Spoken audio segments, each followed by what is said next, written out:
Bonjour, comment tu vas? Moi, je vais très bien. Je suis le pasteur Nyanga Blanche, ton coach de vie. Je te reviens aujourd'hui avec la suite de la vidéo qui a pour thème la compatibilité dans le choix du conjoint. La dernière fois, j'ai parlé de la compatibilité spirituelle qui influençait tous les aspects de la vie d'un couple. Deux personnes qui se mettent ensemble doivent avoir la même vision, doivent avoir le même zèle, doivent avoir les mêmes buts à atteindre, doivent poursuivre les mêmes buts. Et c'est pour cette raison que spirituellement, vous devez partager la même foi. Cela vous permettra non seulement de consolider votre relation, mais de vous mettre ensemble dans la prière pour relever certains défis auxquels vous ferez face dans l'avenir. Il faudrait que tu comprennes que Dieu ne t'a pas envoyé sur terre pour rien. Dieu t'a envoyé sur terre pour un but, pour une raison. Il a établi en toi des talents et des dons qui doivent être utiles, qui doivent servir à son œuvre. Tu es une personne avec des ressources et ces ressources-là doivent servir pour rendre le monde meilleur, pour que le royaume de Dieu s'étende sur la terre. Donc la personne avec laquelle tu veux te mettre doit être une personne qui t'aide, qui t'encourage à faire ce pourquoi Dieu t'a envoyé.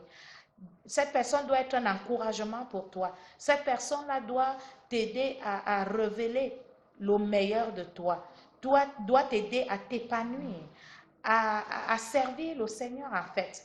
Si tu te mets avec quelqu'un qui ne sait pas pourquoi elle est là, à quoi elle a été appelée, non, elle sera un frein pour toi. Elle va te ralentir. Maintenant, il y a des gens qui n'aiment pas des personnes de courte taille, des personnes grasses.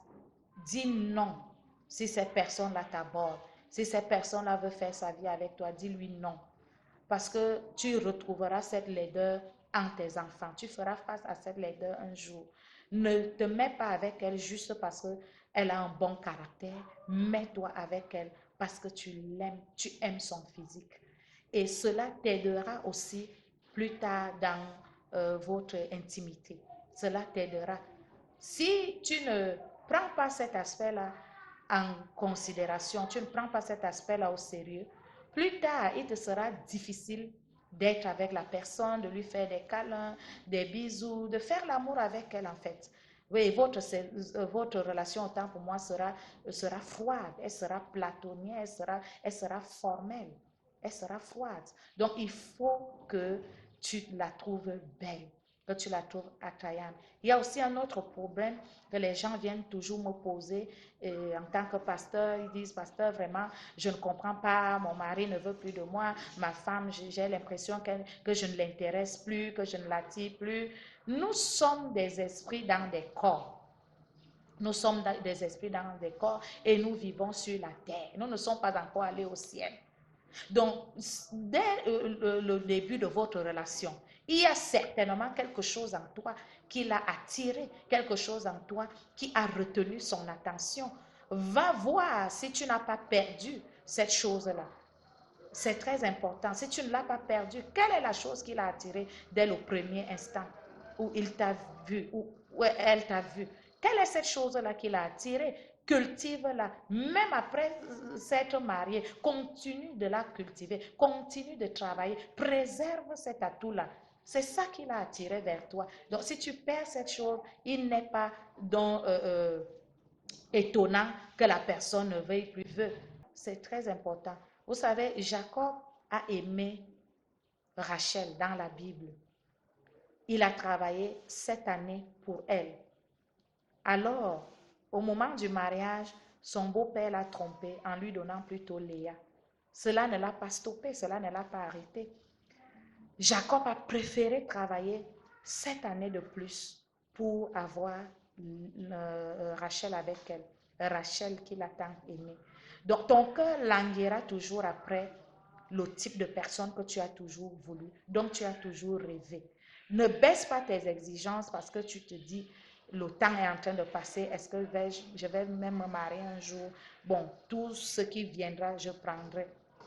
Toute personne qui viendra, je me mettrai avec elle parce qu'il faudrait déjà que je fonde mon foyer, que j'ai ma famille, ainsi de suite. Non. Tu seras heureux et heureuse d'avoir attendu lorsque cette personne-là arrivera, celle que tu désires dans ton cœur. Je t'ai dit la fois dernière, chaque personne a un conjoint qui l'attend. Maintenant, pose-toi la question de savoir, lorsque cette personne viendra, est-ce que je répondrai à ses besoins? Je serai capable de le satisfaire?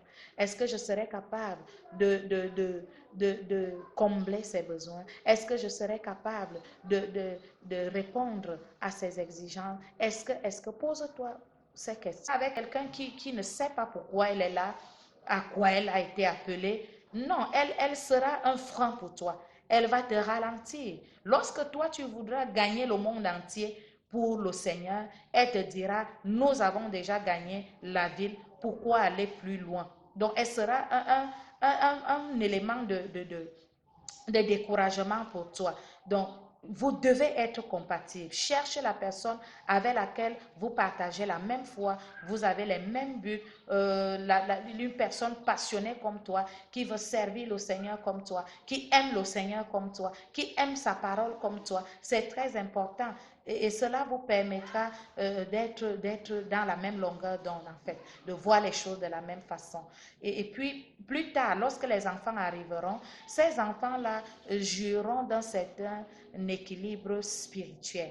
Ces enfants-là seront encadrés par vous et grandiront avec des valeurs sûres, des valeurs spirituelles et seront des géants dans leur génération, des personnes aux grandes valeurs morales. C'est très important que la personne avec laquelle tu veux te mettre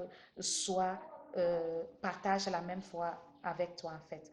Ok, ce matin, j'aimerais m'attarder sur la compatibilité, la compatibilité physique et sexuelle. Là, j'ai fait juste une petite révision de ce qui a été dit la fois dernière.